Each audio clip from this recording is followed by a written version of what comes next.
some of those specifics and success stories here with us now. As we know, with this era of fast-growing digital, there's a multiple way to look at digital. Now, digital in the finance is one kind of a story, but I think we are also experiencing digital in every aspect of our life. You talk about, and I think there are many interesting memes and story which keeps flashing these days on your WhatsApp groups by saying, okay, this is the highest form of digital you can talk about, right? With the UPIs becoming so active post demonetization in India, or looking at the pandemic and how we are dealing with many of these environments are becoming more and more evident. And it also makes it inevitable in terms of how to be any behind in terms of digital leapfrogging. I think that leapfrogging is what these two organizations are progressing with their journey. And that's what I think I will be requesting both Martin and Sushil to share. So without wasting any time ahead, I think we're running slightly behind on the time. So I'll request, but these are very important sessions. So I will let them to take their time and present for good 15, 18 minutes. So Martin, maybe you would like to go first. Yeah, sure, I can start. Yeah. Okay, I have a couple of slides. I know it's not going to drag you to a big slideshow, but just to anchor myself, so I don't go too much off script, right? I don't know if you can bring them in now, Rakesh. Absolutely. But just a quick introduction. So Martin Mogensen, I'm heading off Syngenta's finance operations, and I'm also looking after our whole digital transformation. And I do think you're right. The future is going to keep pushing this leapfrogging in digital. I think the challenge is, as we've seen in the past, you never exactly know where that's going to take you. Such as we didn't expect 15 years ago that we would have an iPad or smartphones that can do what they can actually do today. Can I just are the slides up? There they are. So what we finally landed on here is then not about the digital leapfrog, but about creating the foundation for digital leapfrogging in finance, which I think is the journey that at least Syngenta has been on and still are on, right? And if we move to the first slide, I will try and explain why that is so. You move to, my print is a bit slow. Can we move to the next slide?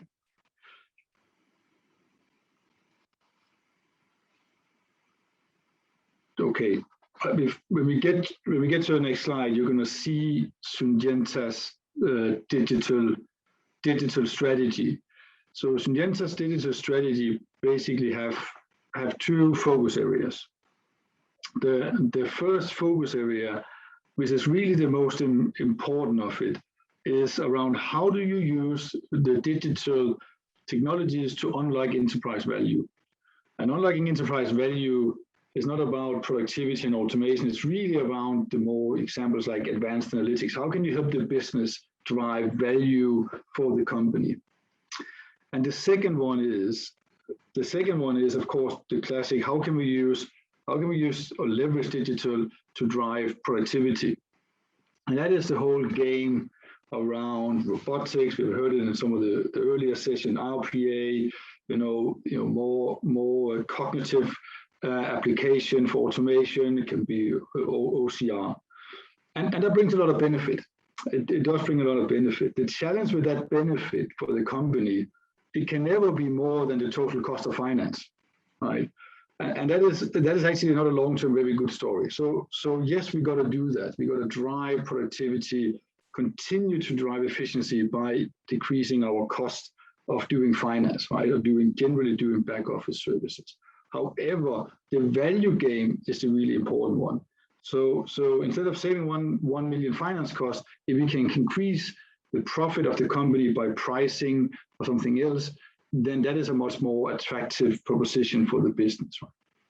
Now here's the challenge, right? Because I'm experiencing and with the journey we have been on, all the classic stuff, investing in automation is relatively straightforward, and I think it's going to become just a new normal. That's just something we have to do if it's automation, codes, etc. The business expected from you in finance, they don't get really excited about it. Realizing the value, however, is the one they all expect. They do expect a revolution. It is very, very tricky to deliver. And if you look at it, where we came to is that the quality of delivering value here often strands on your data asset isn't what it should be. So if we've done pilots on analytics, we've done other insights, they've been very local focused because our data asset was not where it should be. It really limited us. So to really leapfrog your journey, and that's if you go for the next slide, what my key message is that data has to become the strategic assets of the finance function. Data is, if you look at it, together with people, and that is the most important asset we have. That is people and the capabilities those bring. But next to that, data have to be the second most important strategic asset of the finance function. Because data is the raw material for any output that you generate, right? You have processes to manipulate your data, but at the end, data is what brings information and insights and therefore decision to the company. Now, if you start talking about data as a head of operation or the ones leading the digital journey with the CFO of the company, right? He's often not that interested, and I hope most of you probably have had the same experience, because otherwise it's just my CFO that's not that interested. And it takes a lot of convincing for an overall finance leadership group to understand how much you actually have to invest in getting your data right. However, if you don't get that right, if you don't get your data right, and I think any reasonable senior finance executive will understand it over time, your finance organization will end up spending their time on reconciling data instead of using it. Your advanced analytics solution, I would deem be very local and not that scalable, because you will always get in clinch with your data, and you're really not being able to drive the overall value gain. So what is it you need to do in data here? I think a couple of things that is really going to help you as a finance function. Get a clearly defined master data management strategy.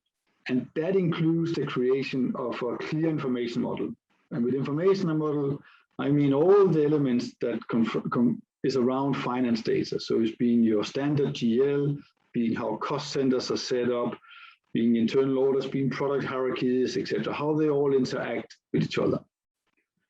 And you need to get back where you invest in this. And Syngenta didn't do that. We need to invest capacity, and that means people to govern and manage that data going forward. So in our case, we have created much more strict governance, but also invested a lot of more resources, and that means people into ongoing managing our data. And I think the other one, the last one, is this help the standard alignment across the company. I was so pleased to see in the earlier session that people really voted for that data and information management and governance is the core role of finance, and that's why we need to be involved in the digital strategy. I don't think it's always that simple that we actually own all data of the company, but finance needs to help lead that whole alignment across the company. Imagine if you don't get your customers correct. I mean, your working capital analytics will be bad on your on accounts receivable, right? And you need to deploy technology for this. And most importantly, right, you might think of a bigger gain of really investing in a tech-enabled data backbone or core for your finance, right? Now, the challenge here is this is really hard work. It's not that exciting. Luckily, some people find it exciting, but it's not that good a story to sell either, right? Because it is an upfront investment for a later value case. But finance needs to take this on. Otherwise, I think whatever you advance will later, you will have to go back and fix this. You will not have a successful long-term value gain with digital if you don't fix your data. Now, in Syngenta, we decided that we need to have this tech-enabled data backbone or finance core, as we call it. So what we decided to do was invest in SAP Central Finance. So I'll talk a little bit about this on the next slide. If we can move there.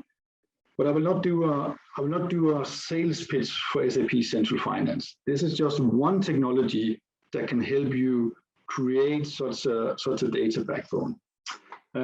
we chose SAP Central Finance because it has what we thought was the right technology for solving our problem. For those of you who doesn't know what this type of technology does, it basically allows you to create a new standard SAP model on top of your existing ERPs. And with that, you can implement a fully cleaned up information model with all the elements I just mentioned, new GL, new cost center structures, etc., etc. And you do that on top, and then you simply connect the underlying ERPs in real time via a mapping process. That is heavy work.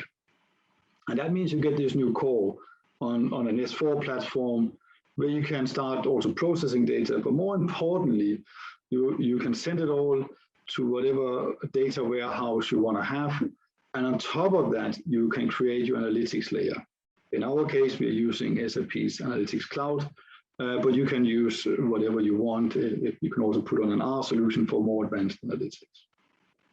Now this is a very heavy thing to do. It is a cleanup, but it's an easier cleanup than cleaning up your underlying ERPs, depending on, of course, on your setup. When we did this, we remapped around 16,000 cost centers. We probably remapped around 18,000 accounts. Yes, we got a bit out of hand with our accounting accounts. And that's more than 1 million connections we've had to drag into our new aligned information model. However, the output of this and the valuation for this is slowly coming through. A much better and efficient decision support. So we now have all the data. We don't reconcile anymore. There's a professional team in the background that reconciles data from the lowest level of the ERP to our global management reporting in real time. And that means our business partners can start moving in to purely focusing on insight generation. Now it's still a journey. You got to get the platform fully stable. But with the next step of this is adding more and more data, also non-financial data to the platform, and really getting the business partners to focus on value creation and discussion with the business and not reconciling why the global sales number looks a little bit different than what they had in their local report. Because here you can basically drill down from global to transactional level in a single platform. So hence this data core.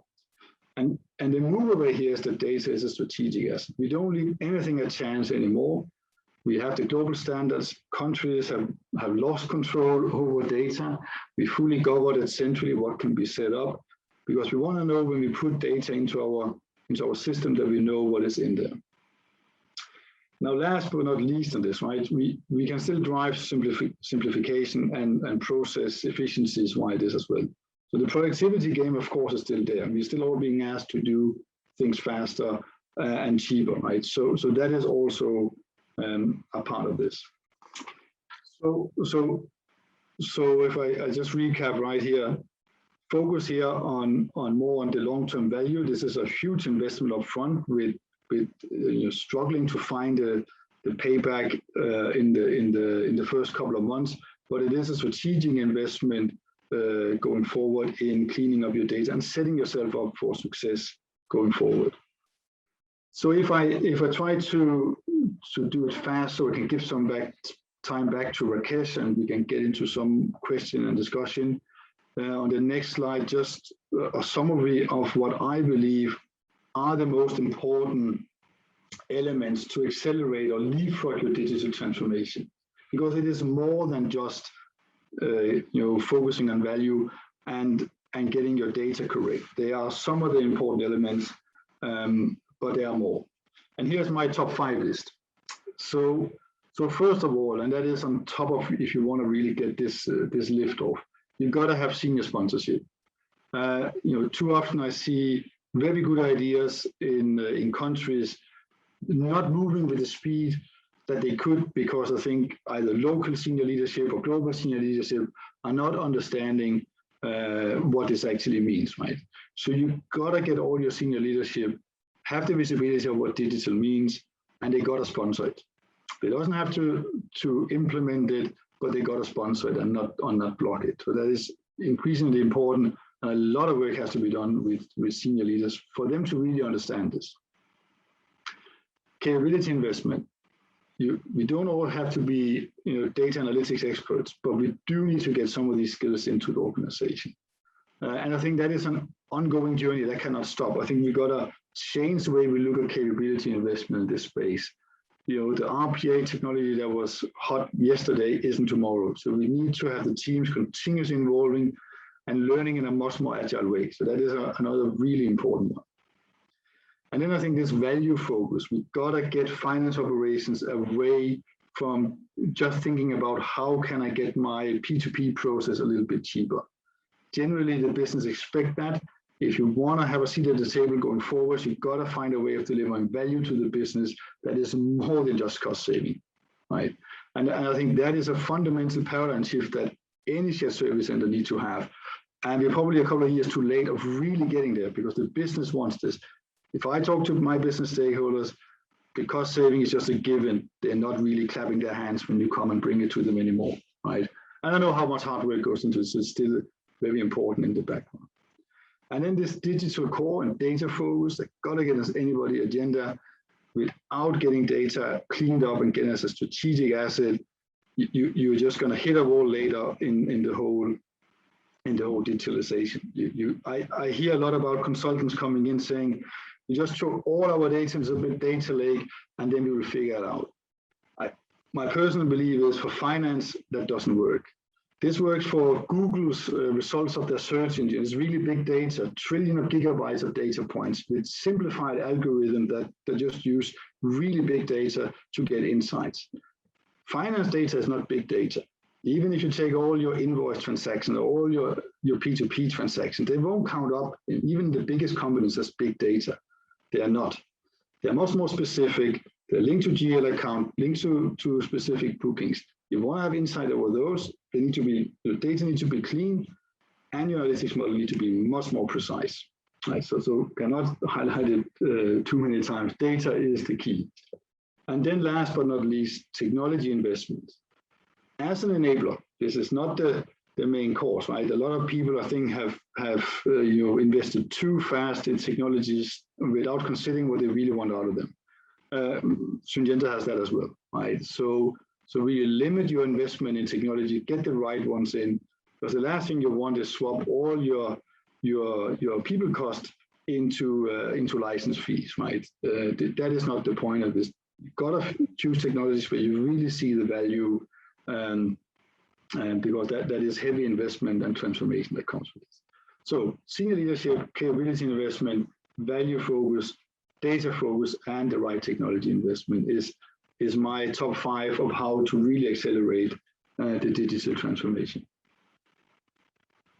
Sushil, Kedia. So it is great to have you, Sushil, with us today. I think it's been a while we have been trying to have you on the session, Sushil. I know there's some broadcasting happening. I hope it's all fine. I can see a lot of things on the screen. Yeah, I've actually tried to put it up. So okay, yeah, okay, right.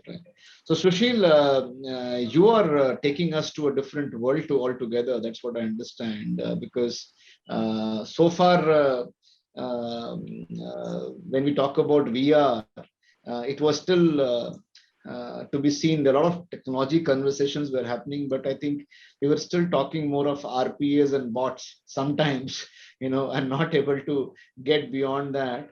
And I think the VR was still virtual or not the reality, but I think you're talking about some of the realities in your context. So over to you, Sushil. We are all very eager to hear from you. Thanks, Rakesh. I hope I'm audible and the screen is visible. Yes. We just can't see you, but we can hear you well. I think I turned on video, but nevertheless, we'll just go through the presentation and then maybe turn it on. Yeah, so thanks, Rakesh, and myself, Sushil Kedia. I'm the Head Finance Center of Excellence at Tata Steel. And across the 2 days of the conclave and the summit that we've been talking through, the topic has been unlocking value through digital leapfrogging. So I will want to spend a couple of minutes on this topic before we actually deep dive into the virtual reality that Rakesh was talking about. So the first part of the topic is unlocking value.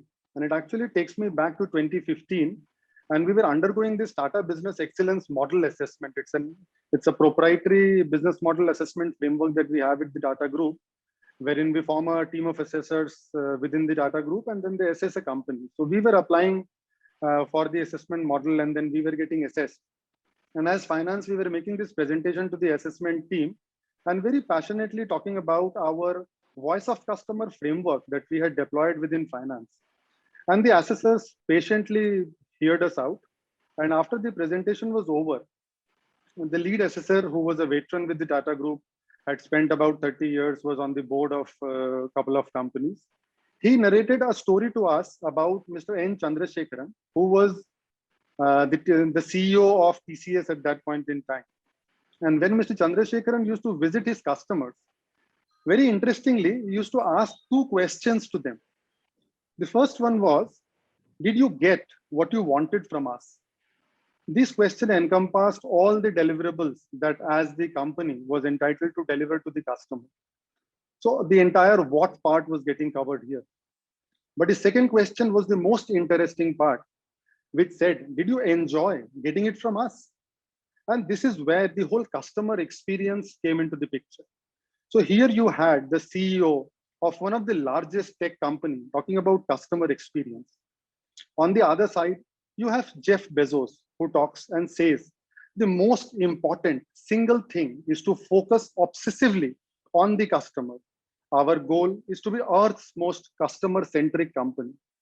So you have two of the greatest leaders of the globe talking about customer experience, which actually leaves me with the thought that on this topic of unlocking value, if there was one value that I will want to unlock, will be that of for the customer experience.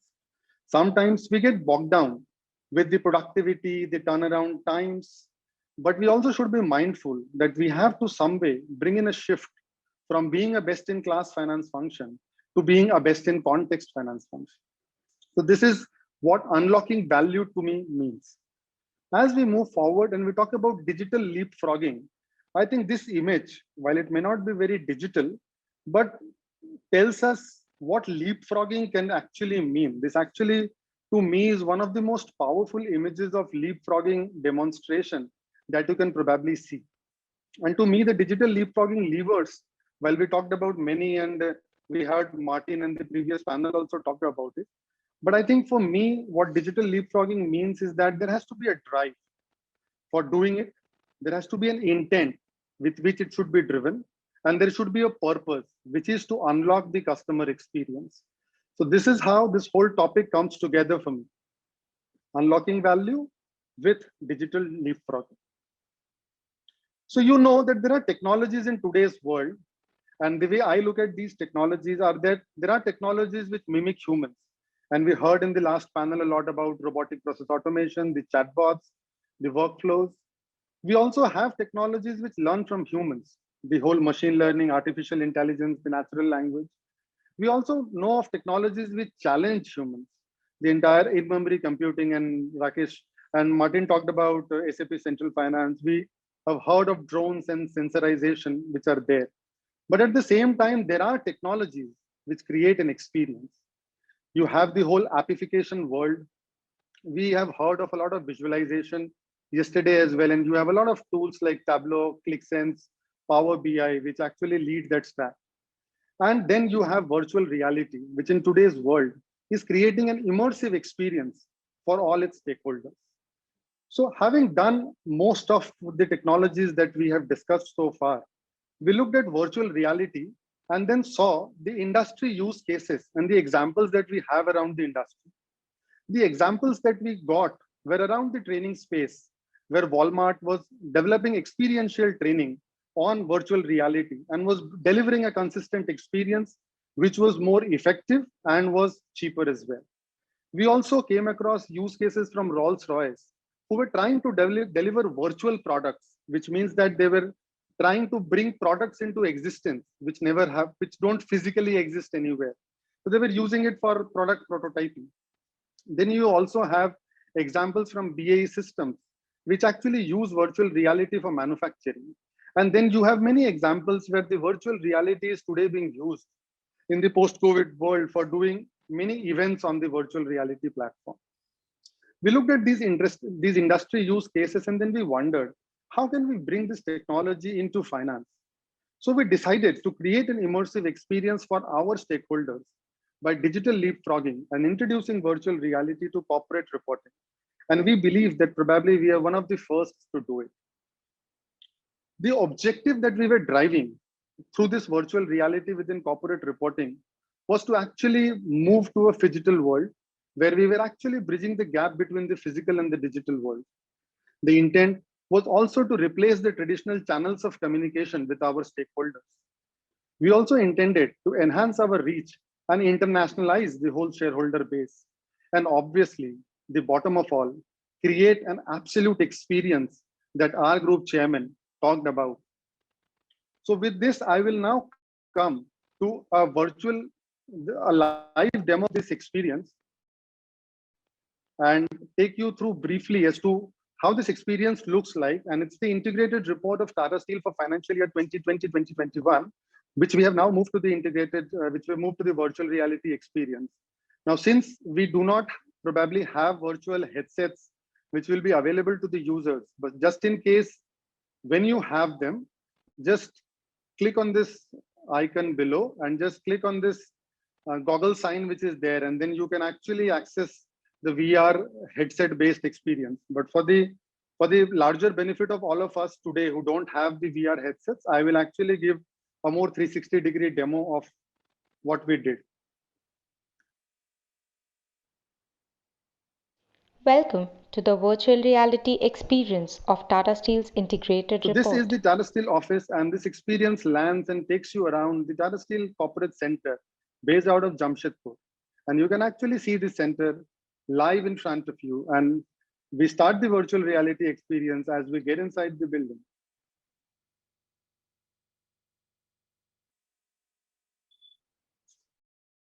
And we land inside the boardroom of Tata Steel. And let's now first meet the board of directors of Tata Steel. These are the board of directors of Tata Steel, including our chairman emeritus, Mr. Ratan Tata, and our chairman, Mr. N. Chandrasekhar. Our integrated report also has a section where we hear the chairman. So you can click on this image of the chairman and you can actually read through what he talks about in the integrated report in a flip book kind of a model. After you have gone through the chairman's speech, you can actually hear what the management of the company is talking about. On the left, Mr. Kaushik Chatterjee, who is the ED and CFO of Tata Steel, and on the right, Mr. TV Narendran, who is the CEO and MD of Tata Steel. You can actually read through the management speak section of the integrated report and understand from them as to what they think about the company. And then you also have the two posters on the right, which talk about our special effort on COVID that we have done as Tata Steel during the year, and also our effort on the new businesses that we're doing. For people who do not want to access it on the virtual reality experience, we have a download option here. You can click on the download option, read the PDF copy if you don't want to experience it on the virtual reality platform. Let's now look at the experience. So when we click on the book on the table, it actually takes us to the financial parameters, the highlights of the year for Tata Steel.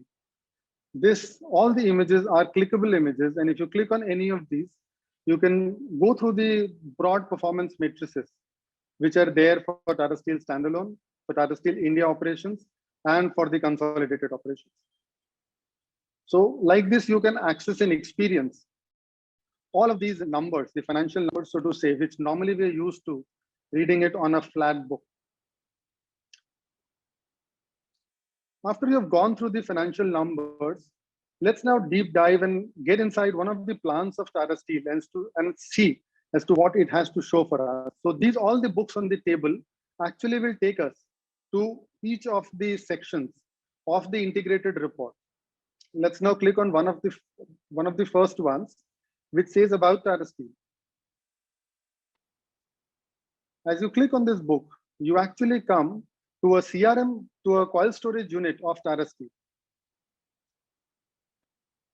You can actually go around and see the coil storage unit of Tata Steel. This is actually a real storage unit of Tata Steel where we store our steel coils. The various subsections which are there in the integrated report are actually piled up on the wall, and you can just click on any of them and just read them like a flipbook. We've also included a couple of videos here for you to experience what Tata Steel means, which normally is not included in the Cities are integrated report. defined by their skylines, icons of modern engineering and architecture, brought to life by steel and concrete. We've compiled a list of some of the world's modern wonders for you to marvel at. Tom Cruise fell in love with the Burj Khalifa when he shot Mission Impossible Ghost Protocol at the tallest building on So Earth. this is how you can actually, and as you go along, you can actually see the various sections of the integrated report, which will be housed in one of our plant locations. Like say, for instance, this one is housed inside our tunnel furnace. So you can first go around and have a view of the plant, which normally is not available to a reader of a financial statement or an integrated report. And then obviously you can also read the integrated report by clicking on each of them. I will now briskly run through the various other sections which are there. This is our steel melting shop. You can actually see our steel melting shop live here.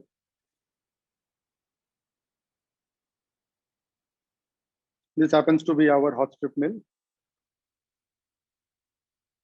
And our integrated report has some 6 capitals that we talk about: the financial, the manufacturing, the intellectual, the human, and the natural, and the social and relationship capital.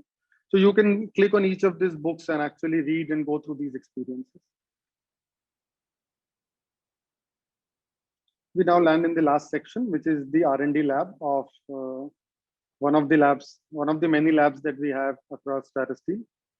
And you can actually go around and see this lab for you. You can actually see everything which is there. And as we click, we come back to our boardroom.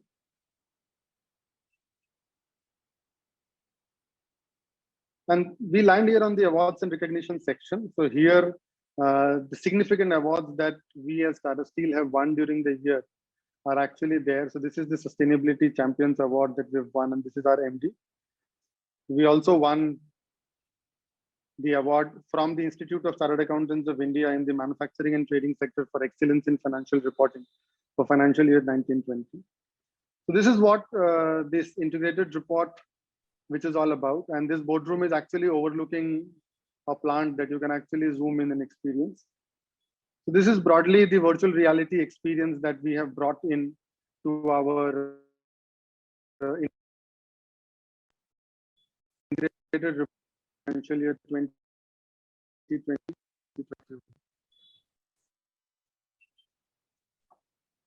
No, I think this is phenomenal, Sushil, and thanks for really taking us to that virtual tour.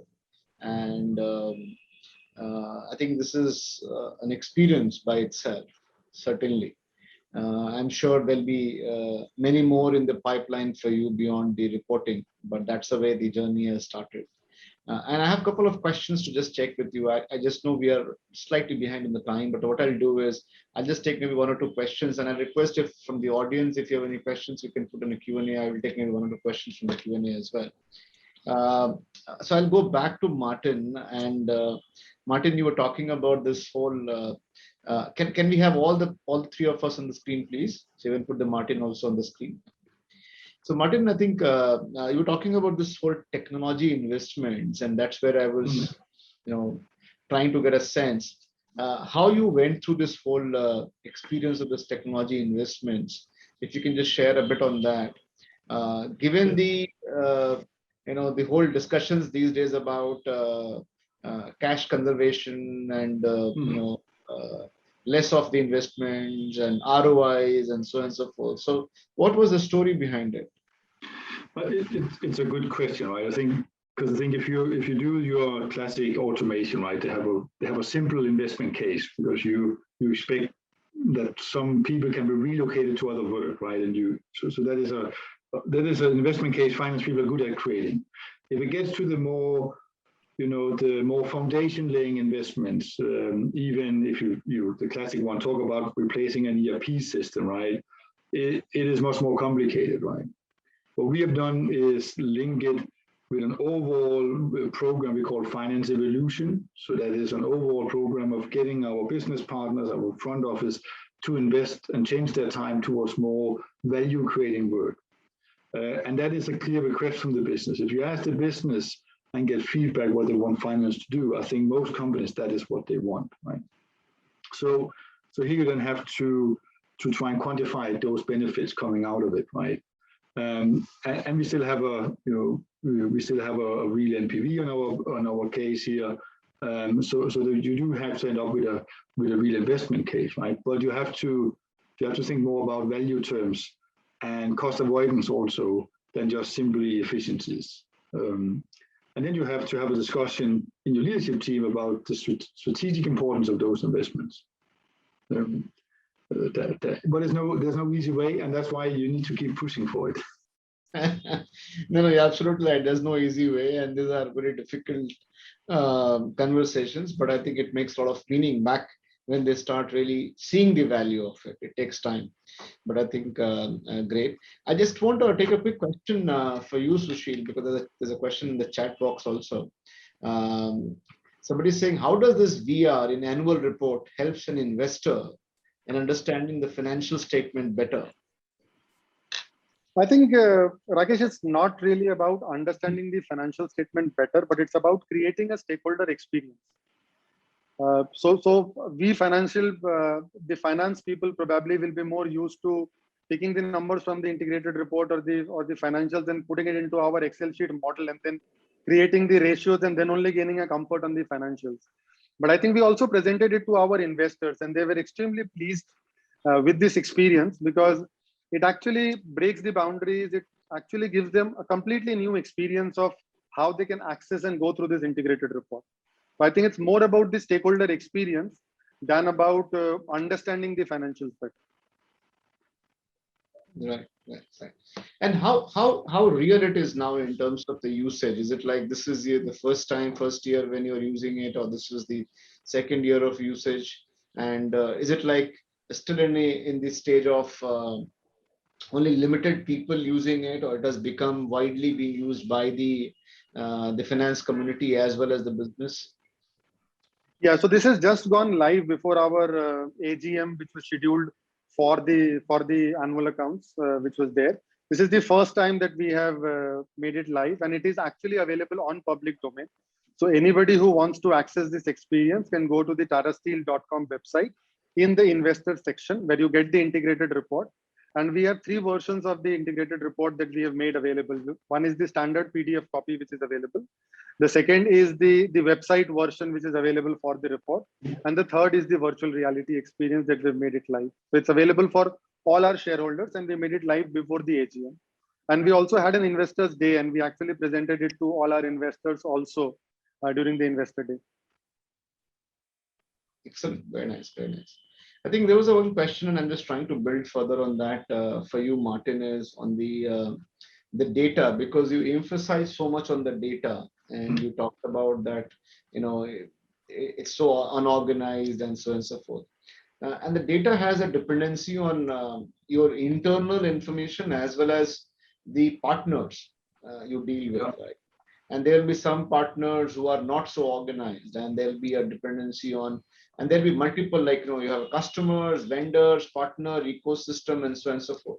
So how do you, how this whole journey was visualized, and what kind of challenges, if I could just say, moving from the unorganized data to the organized data from a partner or ecosystem point of view, you were able to address? It's a good question, right? I think everybody who knows that finance has control over so much of the data, right? In some companies, they also have influence on vendor, some on customer, right? We're in a good position. I think our customer and master data is relatively cleaned up. We still don't have all the data we want. That is more tricky because you got to be friendly with them, right? On the vendor side, I think it's an ongoing dialogue and negotiation with procurement teams, right? Who in our case are owning it, right? And I think different parts of the world have different issues. I think the classic standardization of your vendor master data in tools like Ariba probably works well in Western Europe, but they don't work well in Asia because vendors are small, uncoordinated, and not digitalized themselves. Right? And that is a journey. But I think the journey starts with you are trying to define your policy and negotiate your policy and try then convincing your procurement partners to implement it, right? Now, finance stronghold would be that everybody has to be onboarded on some sort of digital platform with the right amount of data. And that, as I said, might well work in some countries. The maturity in other countries is not there. Finding different solutions, smart solution around it is a constant battle, right? I don't have a silver bullet, but if you don't get your starting having those discussions at the strategic level, you will end up with a much bigger cleanup later, because it might have to be to say to do business with us, these are the requirements, and that will push a lot of vendors out. But those vendors will have to change, right? They can also not escape the digital leapfrogging than the rest of us, even if it's a small vendor in India. Absolutely. No, I think very well rightly said. I think it's a journey, but I think absolutely it is impacting everyone, even though a small vendor in India, and absolutely it is important to keep in the mind. So a quick last question to you, Sushil. Do you have any IPs around this whole experience of virtual reality in your corporate reporting? So currently we do not have an IP on this, and we will want the entire Indian community or the Indian industry to go ahead and explore this technology into corporate reporting. And as you go along, I think we will see more of this into the corporate reporting. I think on the results side, on the meetings, on the AGMs, I think you will see a lot of use of virtual reality, the 360-degree views that will start getting used in the integrated report and in the corporate reporting and the financial reporting in large. So I think we should start using this now, and you will see more of it as we actually go along. So when the robotic process automation probably started some 4 or 5 years ago, you probably had 1 or 2 bots in each of the shared service center, and the numbers have sort of galloped and have reached 25, 30, 40 today. But I think this is a journey of virtual reality on the finance side. And I think as we go along, we will see more of the use cases getting deployed. Sure. Just a follow through on that. I mean, how long you took to get this all sorted out, get this all ready, and if any numbers you can share in terms of the kind of investment it required will be helpful. If it is possible to be shared, if it is not, it's fine. But in terms of the time and the effort, if you can just share, will be helpful. Sushil, how long? Yeah, I think so. Interestingly, I think it was led by us, and we delivered everything under 3 weeks. So the idea was conceptualized after 3 weeks. So after we closed the books, this idea sort of hit us. And before the AGM, and we were advancing our AGM by about 45 days this time. So normally our AGM happens around August, and we were doing it end of June this time. So we had to get this ready before the AGM. So I think from a timeline perspective, we really pressed all the pedals that we had, and we did it end to end within 3 weeks. And you would appreciate that to do such a technology for the first time ever in under 3 weeks is quite a daunting and a challenging task. But I think thanks to the finance leadership and the team that I have who made it actually possible. No, this is fantastic, very credible. I think the timelines add to the complexity as we're talking about, and 3 weeks kind of a timelines and able to achieve it, and all good with your AGM is fantastic. So all congratulations to you. And similarly, Martin, it was great to hear about this whole central finance experience. I think a lot of your challenges in terms of struggling with the unorganized data in multiple countries and multiple cultures, getting a one kind of a view. I know it was something which was, was there on your plate for some time now. So now you are moving to have a streamlined information. So it's going to be very, very meaningful. I'm really short of time. Any quick 30 seconds comments from each one of you before I wrap this session and move to the next one. So anything from you, Sushil or Martin, you want to share something, 30 seconds as a learning for the others? Yeah, I think we talked about virtual reality, but I would want to talk about what Martin talked about central finance. So we have also embarked on our journey of central finance and around the whole data space. So we are also mindful of the fact that data happens to be one of the largest subject as we go along and deep dive into the future. So I think that's something, a journey that we have also started. So I think we cannot be ignorant of the data part if we were to actually drive the transformation. But like I said, I think we also have to be mindful as shared services industry to be also mindful of the customer experience. And every time that we see that when we're chasing a metric, if that experience is getting compromised, it's time for us to sort of take a pause and look and decide whether it is actually worth making that movement or taking that cut if it is actually compromising on the experience. Sometimes we actually chase that metric a little too hard. So we also have to keep and balance that. And I think Ravi also talked about in his keynote address on sweating on the small stuff. So I think we have to be very mindful of that as we drive productivity, value creation. All of that is good, but not at the cost of the experience killing of our stakeholders and also that of our employees who are actually delivering it for us. Yeah. Sometimes we bring from T-5, from a T+5 close to a T+3 to T+2, but not at the cost of the people who are actually doing it. Yeah, So that experience shouldn't be compromised. Yeah, the experience is very important. And I think always we say you keep looking at efficiency gains, but the same point of time, it should not happen. The experience is compromised. So I think it's a very, very valid point. Martin, last words from you before we wrap. So I'll just comment on Sushil because I think this session had two very important elements: cleaning up your data, and then I think Sushil came in and showed, and this is what you can do once you have cleaned it up. I really like the whole focus, and it echoes my belief, this customer centricity, and I think it's so spot on. Financial services operations need to start focusing on what is it actually the business want, what is it that wows them. I think this is the kind of tool that we just saw from Tata Steel today. That helps you get you that investment, right? Because people are wowed by it, and next time they'll be more willing to also pay for the data journey. So really, so much customer focus and value focus is the way forward. Absolutely, absolutely. Very nice. Thank you, Sushil. Thank you, Martin, for your insights and sharing such a wonderful presentation. I have already received few messages by saying that we would like to have a copy of it, which will of course reach out to you and have all the masking done, etc., before we sharing with the entire group. But it was lovely having both of you on the session today. Thank you for your time, and we'll move to the next. Thanks, Rakesh. Thanks for inviting. Thanks. Thanks, Sushil.